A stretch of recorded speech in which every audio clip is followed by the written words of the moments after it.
ছাত্র শিবির নামে একটা সংগঠন আছে, তাকে দেখেছেন? রথ কাটা সংগঠন।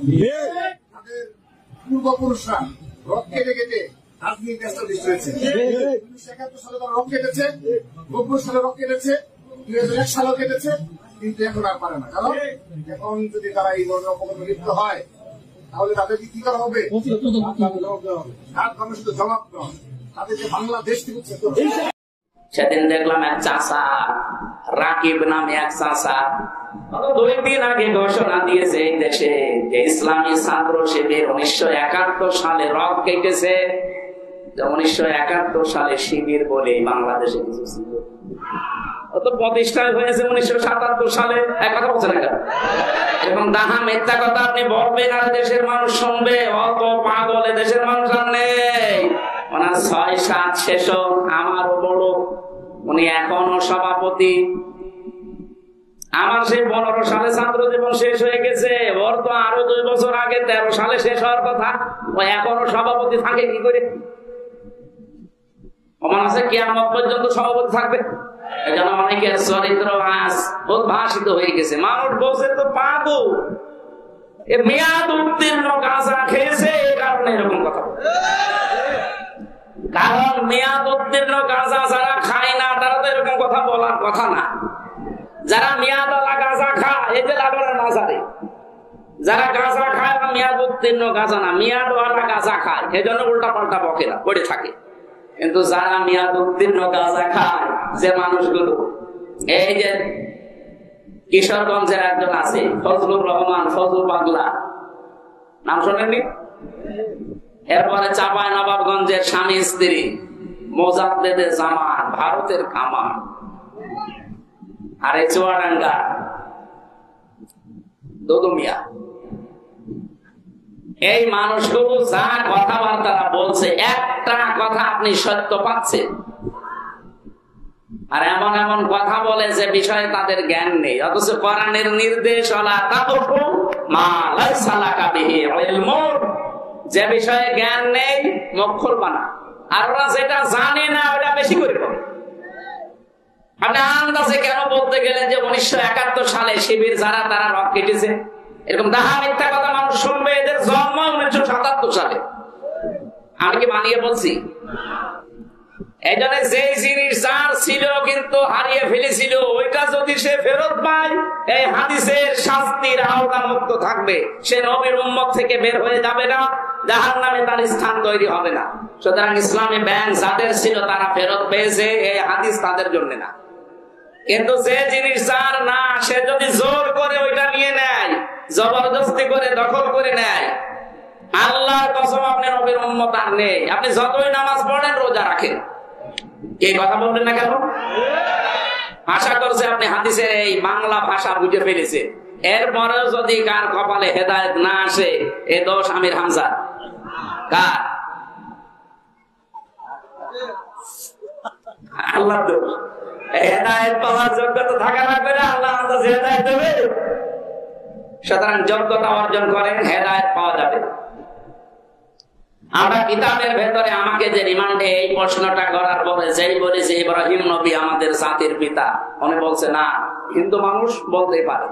কিন্তু পাশাপাশি দেখলাম একজন এসপি, ওই লোকটার নাম শেখ ইমরান হোসেন।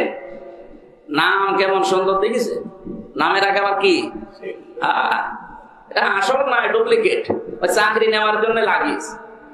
এই শেখ সাহেব এসে বলছে, হ্যাঁ জাতির পিতা আপনি বঙ্গবন্ধুকে মানেন না, আপনি কোন দেশের মানুষ? কেন বাংলাদেশে? না, এই দেশে বাস করতে হলে জাতির পিতা বঙ্গবন্ধুকে মানা লাগবে। আমি যে কোরআনের বাইরে চলে যাচ্ছে, যাক। এই ছিল দেশের অবস্থা। অথচ জাতির পিতা ইব্রাহিম ঘোষণা হামজা দিয়েছে কে? বলেন বলেন। আল্লাহ বলেন হুয়া সাম্মাকুমুল মুসলিমিন, তিনি তোমাদের নাম মুসলমান রেখেছেন। এই হুয়ার ফাইল হয় আল্লাহ তাআলা নিজে অথবা ইব্রাহিম নবী, যেহেতু তিনি আমাদের পিতা।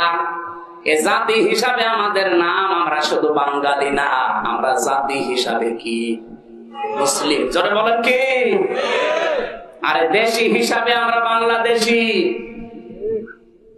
আমার নাম এমনিতেই একজন হলে হামজা, কিন্তু জাতি হিসাবে দাবি করলে আমি বাঙালি না, শুধু আমি কি, আমি মুসলিম জাতি হিসাবে, আর দেশ হিসাবে বসবাস করি বাংলাদেশে, এই জন্য আমি বাংলাদেশি। মুসলিমিন এই শব্দ দিয়ে আমি কয়েকটা মাসলা পেয়েছি। তাফসীর মুফাসসির বলেন বাবা হিসাবে এখানে প্রায় 13টা দায়িত্ব চলে আসে। এখানে যারা বাবা আছেন, শুধুমাত্র জন্ম দিলেই বাবা হওয়া যাবে না, কমপক্ষে 13টা দায়িত্ব সন্তানের উপরে পালন করা লাগবে। আর আমাদের যিনি জাতির পিতা ইব্রাহিম নবী 13টা দায়িত্বই তিনি পালন করেছেন। সুবহানাল্লাহ বলতে পারেন না? 1 নম্বরে সন্তানের নাম রাখা তিনি রেখেছেন। কি সুন্দর অর্থবোধক নাম দেখেছেন। আমরা অনেক বাবা এখানে বসে আছি, সন্তানের নাম এমন ভাবে রাখি ও কি হিন্দু না মুসলমান সারা বোঝা যায় না। আপনি রাগ করবেন, এই যে জয় বলেন তো কোন ধর্মের মানুষ মনে করবে? এরপরে আর একজন আছে তার বোন, বলেন আপনি কি মনে করবেন তারে? আপনার নাম দেখে যদি ফেরেশতা মনে করে কি ধর্মের লাগাবো, ফেরেশতা তো মাথায় তাল দর পাকিয়ে যাবে যে এর নাম দেখে তো আমি টের পাচ্ছি না, এরা কি বলে ডাকবো। এই জন্য বাবা হিসাবে যারা এখানে দায়িত্বে আছেন, সন্তান হলে এমন একটা অর্থবোধক নাম রাখবেন, কিয়ামতের দিন আল্লাহ যদি কিছুই না পায় মাফ করার জন্য, ওসিলা হিসাবে যেন অর্থবোধক একটা সুন্দর নাম পায়। জোরে বলেন সুবহানাল্লাহ। সেদিন বড় বাজারে কুষ্টিয়ায় একটা দোকানের নাম লেখা দেখলাম, মাহি মহিন স্টোর। জিজ্ঞাসা করছে ভাই কি? বলছে আমার ছেলের নাম। ছেলের নাম মহিন স্টোর দিয়েছেন কেন?